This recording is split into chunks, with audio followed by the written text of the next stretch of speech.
Again, Shabbat Shalom, everyone. So the calls and the comments that I've received over the past 10 days, maybe 2 weeks, have been very interesting. And for the most part, they've all focused around Hanukkah and Thanksgiving coming together. And I've gotten calls, and they've sort of varied in terms of the level of emotion and energy and excitement behind them, from, hey, Rabbi, is it significant that Hanukkah and Thanksgiving are falling at the same time, to kind of like the more desperate and intense, Rabbi, please tell me, what is the significance of these two holidays coming at the same time? So I would like to at least be able to answer here from the Bima unequivocally that when it comes to rating the significance of Hanukkah and Thanksgiving falling together at the same time, there is absolutely zero significance. Zero, zip, not a zilch, none. What we're looking at here, people, is a calendrical coincidence. It just kind of happens once every 70,000 years or so. That is its significance. However, I would, however, point out that the juxtaposition of these two holidays, one right on top of the other, falling together as they do so very, very, very, very rarely, does bring into relief a fundamental and sometimes overlooked element about the holiday of Hanukkah. And what I would like to do is, starting with the Torah portion, try to be able to draw out what that element is, why that element is so important, and how it is that bringing that element into our lives on a day-to-day basis can fundamentally change about how we feel about ourselves and the world around us. Let us begin with looking at this week's Torah portion.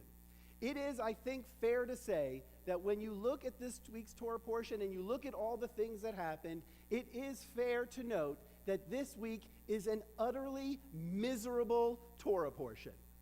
Utterly miserable. And the rabbis even tell us this. It begins with the word Vayeshev. Vayeshev Yaakov, and Jacob dwelt, or Jacob settled. And the rabbis will note in one of the early midrashim on this word alone, they will say, my friends, whenever the Torah uses the word Vayeshev, it's not going to be good.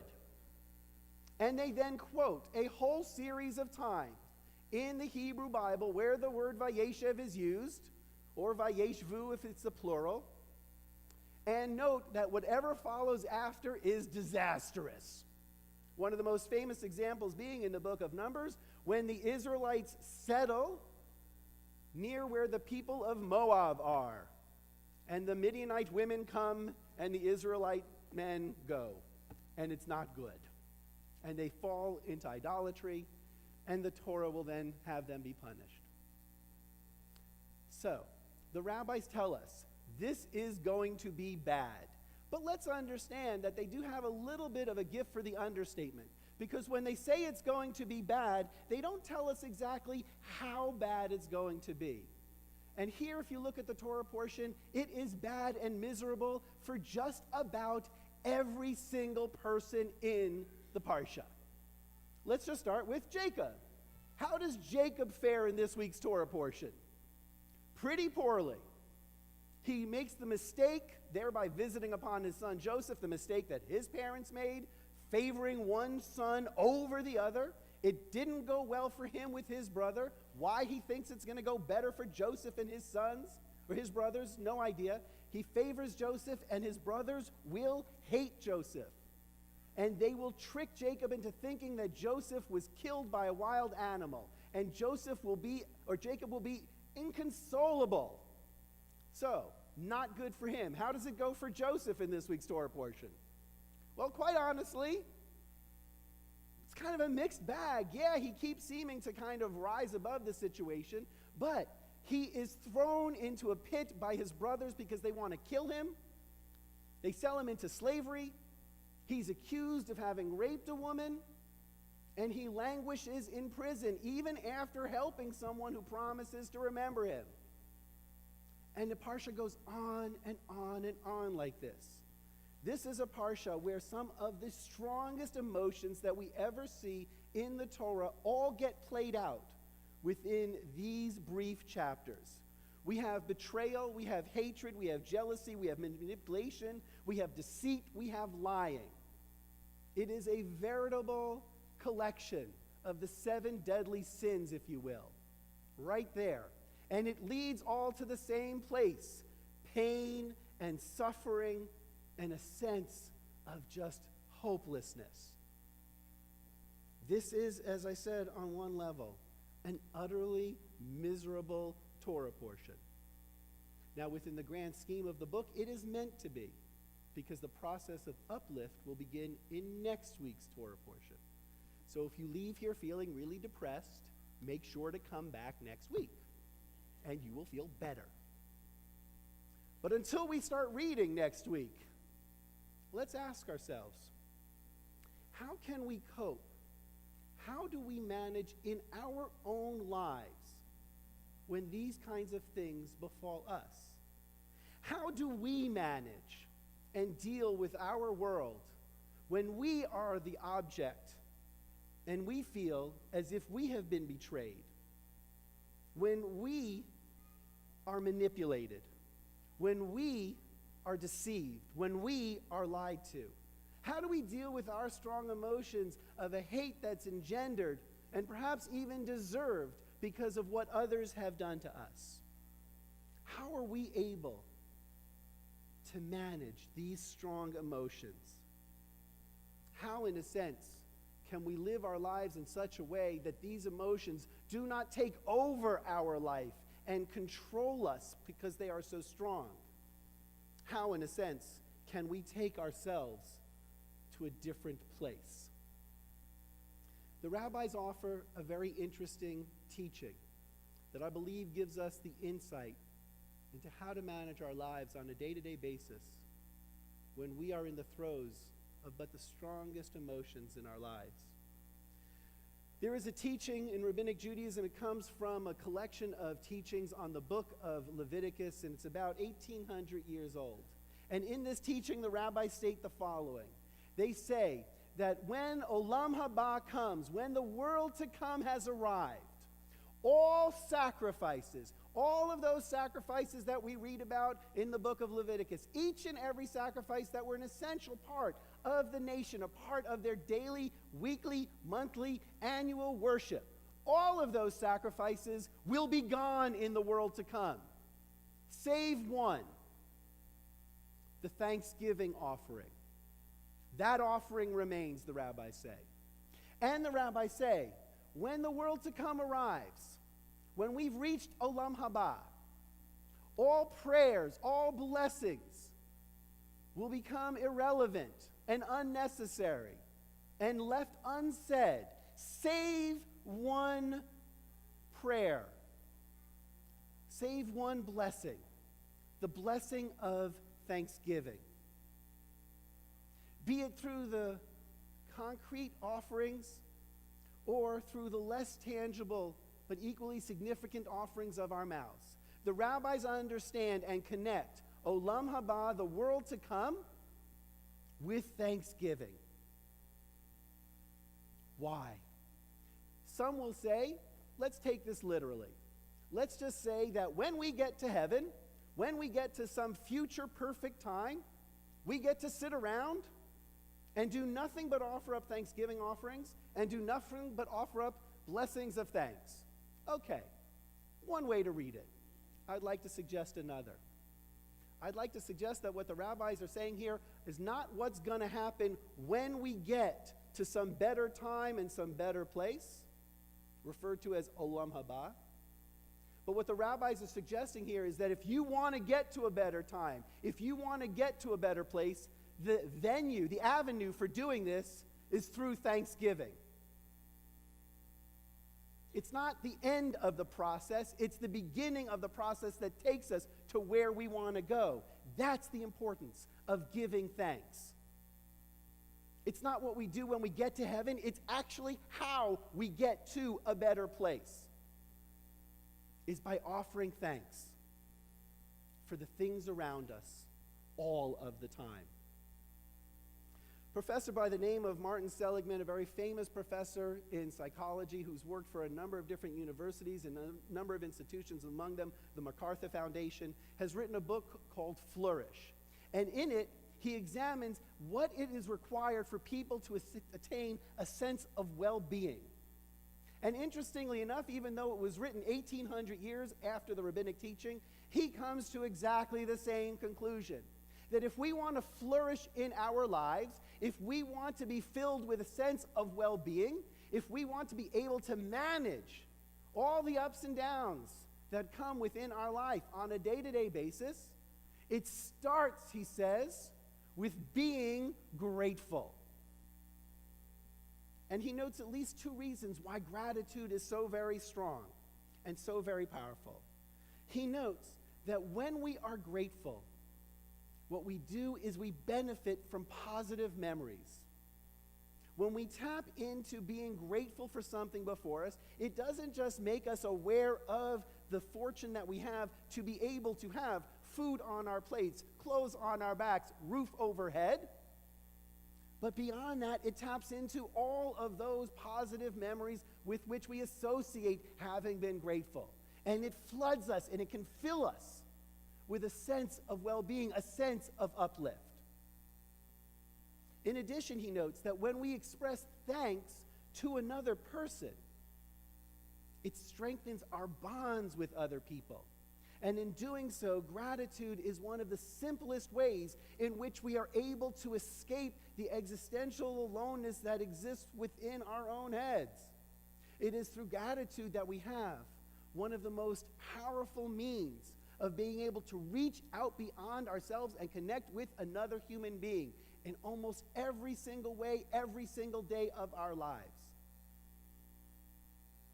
For this reason, he notes, gratitude is the first step towards any kind of deep and sustained happiness within our lives. It is a gratitude practice that enables us to really flourish. It is a practice of gratitude that takes us out of this world and all of its mundane pains and concerns and difficulties and sufferings and takes us to another place, another time. It takes us to Olam Haba. It takes us to the world to come while we are still here. Now, let's understand. Being grateful does not make all of my problems go away. Being grateful does not erase being angry. Being grateful does not erase the sense of pain and suffering that we may feel when we are betrayed. Betrayed by others, or even betrayed by ourselves, fooled by ourselves, or even betrayed by our bodies. We grow up to trust our bodies, and as our bodies get older and don't work as well, we feel betrayed by them. Being grateful doesn't take those things and make them go away. Being grateful will not make the anger I feel towards someone because of what they said to me just disappear. What being grateful does, however, is it creates a vessel. It creates a vessel for me to hold on to those feelings. It creates a place for me to be able to put my anger, my pain, my suffering. And it creates a place for me to put them so those things don't run my life. Hanukkah, about many things, is about choice. And we spoke a little bit about it last night. One of the choices that I make is how it is that I want to approach the things that happen to me. I can't control them necessarily, because if I could, I wouldn't have let a bunch of them happen. But I can choose how I'm going to respond. And the rabbis teach us that when you look at something even as miserable as Parshat Vayeshev, with all of those powerful emotions, and you realize that your life and my life is filled with just those emotions as well at various points in time, and that I can be controlled by those emotions. And you ask yourself, how can I get to a different place? the rabbis say, practice gratitude. Rabbi Silver a couple of weeks ago noted the importance of this kind of practice, and she laid out a very good suggestion. And I want to reiterate it and add one other. Rabbi Silver, when she spoke a couple of weeks ago, noted that one gratitude practice that people can take into their lives is at the end of the day, write down 3 things for which you are grateful. Correct? Got that right? See, I was listening. 3 things at the end of each day for which you're grateful. Have oneself a little notebook, a little pad by one's bed, and take a time before you fall asleep to note those 3 things. They could be big, they could be small, but note them down. What that does is that begins highlighting for you the things during the day as they happen. And so your time between the action and your feeling gratitude lessens, so that instead of writing them down at the end of the day, eventually, God willing, you write them down during the day. I've actually practiced this for about 1.5 years now. I have a little notebook. Some of you may notice that I take it out occasionally. I have a little notebook, a little blank page notebook, and during the day I will fill in the things for which I'm grateful. And some of them are really profound. Some of them have to do with issues that have come within my family, dealing with my parents' health and getting a good report. But some of them are utterly mundane. Really nice weather. Sometimes a drink of water is just amazing. These are the kinds of things that I've written down, from the mundane to the unbelievably significant. And based upon Rabbi Silver's suggestion in her Wonderful Worlds 2 weeks ago, I invite you to consider the same thing. I would, however, add one other practice for you to think about, and that is to write a letter. Okay, to write an email. Let's dispense with letters. If you can do a letter, great, but otherwise an email will do. But to write a letter, a short letter, 300 words, no more, to write a letter to someone for whom you owe a sense of gratitude and debt. Write one letter specifying exactly what that person did for you for which you are so grateful. See, because part of our problem is some people think they are actually grateful people because they say the word thank you. And because they say the word thank you a lot, they actually believe they are practicing some kind of gratitude. But we know that that's not true if we look at ourselves, because we say thank you all the time and we don't even think about it. Right? Our thank yous are often quite thoughtless, oddly enough. This is different. This practice, one letter to one person. Be specific about what they have done. Send them the letter. What you will find, I think, will amaze you. Not only will you bring a tremendous amount of joy to that person, but you yourself will feel better. And this is not just something I share that's anecdotal, but this is something that has actually been studied, tested, and proven. This is part of what Professor Martin Seligman writes about in his book, and one can see it in so many different ways. And so now to Hanukkah.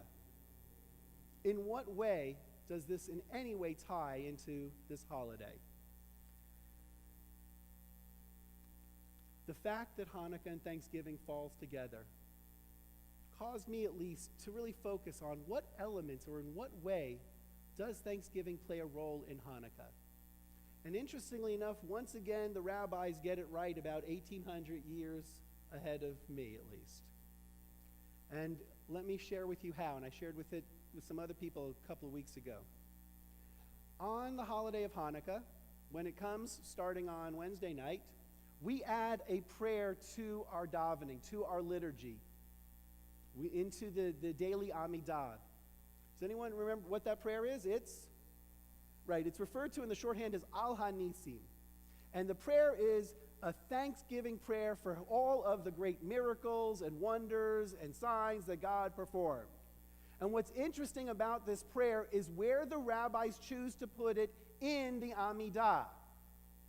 There is a section of the Amidah that talks about God's strength. And you might have thought that the rabbis would put the miracles of Hanukkah, the great military victory, the oil that defies natural law. You might have thought they would put that in a prayer that reflects and talks about God's gvura, God's power, God's strength, God's might. But the rabbis don't.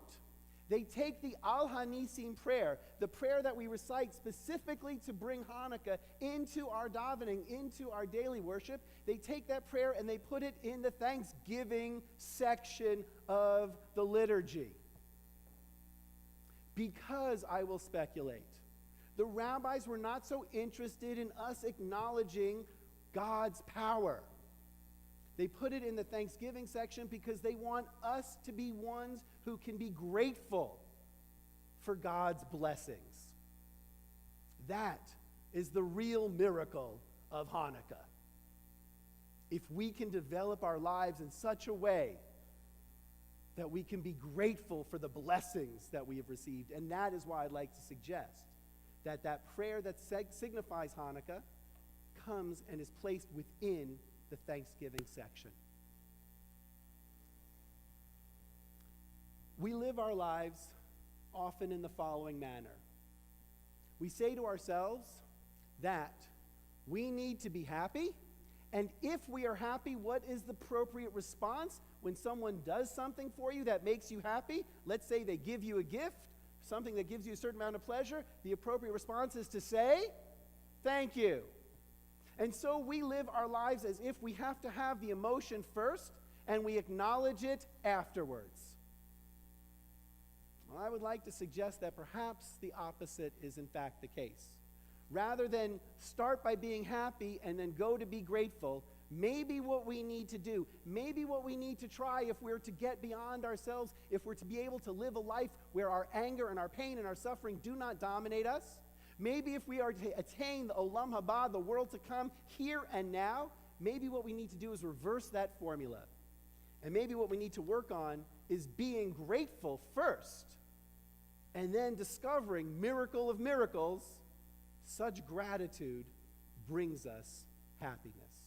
Shabbat Shalom, everyone.